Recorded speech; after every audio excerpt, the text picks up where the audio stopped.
Hola, ¿qué tal? ¿Cómo están? Sean todos y cada uno de ustedes bienvenidos a este tema de legislación administrativa. Estaremos finalizando nuestros temas de esta unidad con el 12º tema visto en clase, que es las reformas a la Constitución.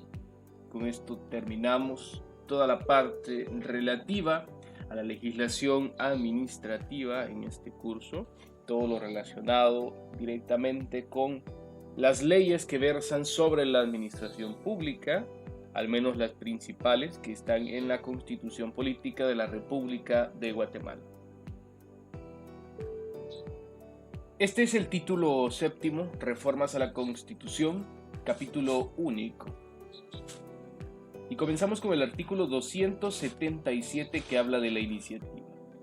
Y antes de comenzar vamos a aclarar que cuando nosotros decimos reformas a la Constitución, nos estamos refiriendo a ciertos cambios que deban realizarse o que pueden realizarse en la Constitución, cierta modificación, derogación de artículos o anexo de otros artículos. Pues bien, ¿quiénes tienen la iniciativa para poder reformar la Constitución? Para reformar la Constitución, esto puede hacerlo, en primer lugar, el presidente de la República en Consejo de Ministros. Él puede tener la iniciativa para proponer reformas. Y está muy claro que estas personas y estas entidades que vamos a mencionar únicamente pueden proponer las reformas, porque esa reforma debe de llevar un estudio correspondiente para poder determinar si se aprueba o no.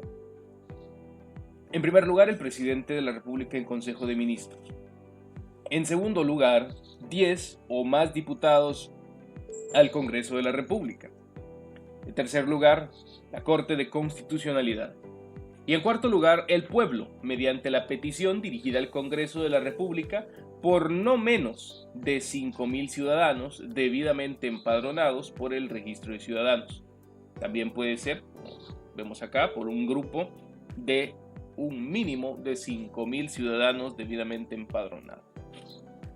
En cualquiera de los casos anteriores, el Congreso de la República debe ocuparse sin demora alguna del asunto planteado. Esto es, cuando alguna de estos cuatro entidades o cuatro elementos propone una reforma. Ahora bien, el artículo 278 habla de la Asamblea Nacional Constituyente. Y es que lo que sucede es que para reformar este o cualquier artículo de los contenidos, por ejemplo, en el capítulo primero del título segundo de la Constitución, que ustedes pueden buscar en su Constitución, capítulo primero del título segundo, es indispensable que el Congreso de la República, con el voto afirmativo de las 2/3 partes de sus miembros, convoquen a lo que se conoce como la Asamblea Nacional Constituyente. Esto es una asamblea que se va a encargar de realizar todos los estudios necesarios para las modificaciones a la Constitución. Igualmente es la misma asamblea que crea o modifica una Constitución. En el decreto de convocatoria señalará el artículo o los artículos que haya de revisarse y se comunicará al Tribunal Supremo Electoral, o mejor conocido como el TSE, para que fije la fecha en que se llevará a cabo las elecciones dentro del plazo máximo de 120 días, procediéndose en lo demás conforme a la Ley Electoral Constitucional. ¿Qué quiere decir? Que para este procedimiento, para realizar lo que es la Asamblea Nacional Constituyente, también se realizan votaciones, se realizan elecciones, como si fuese para establecer lo que es el Congreso. Y claro está que hay diputados en la Asamblea Nacional Constituyente. Esta asamblea, que ya dijimos que se crea para modificar una constitución, la asamblea y el Congreso podrán funcionar simultáneamente.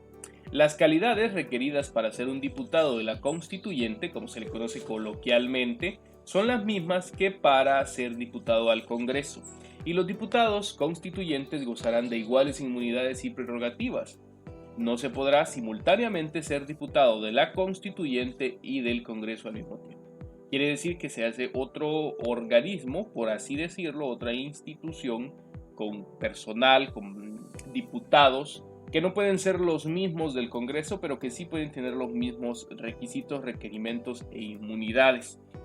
Las elecciones de los diputados que van para la constituyente, el número de diputados a elegir y todo lo demás relacionado a estas cuestiones con el proceso electoral se informarán en igual forma que las elecciones al Congreso de la República. Quiere decir que igualmente hay votaciones, igualmente hay un proceso electoral democrático en el cual se eligen a estos diputados que van para la constituyente. Artículo 280. Reformas por el Congreso y consulta popular.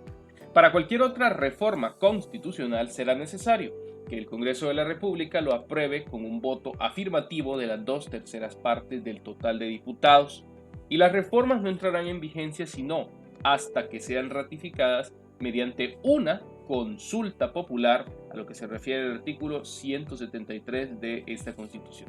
Recordemos que una consulta popular es un proceso democrático en que se le consulta al pueblo sobre determinada elección a tomar.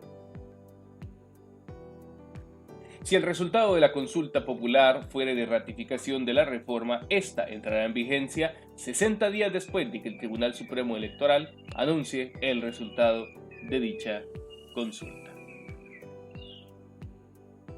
Hemos finalizado nuestra clase, hemos finalizado nuestro temario. Conocimos acerca de las formas en que nuestra Constitución puede reformarse y cuáles son los requisitos para que esto suceda y los procedimientos necesarios para que se lleve a cabo. Eso ha sido todo por la clase de legislación administrativa. Muchas gracias.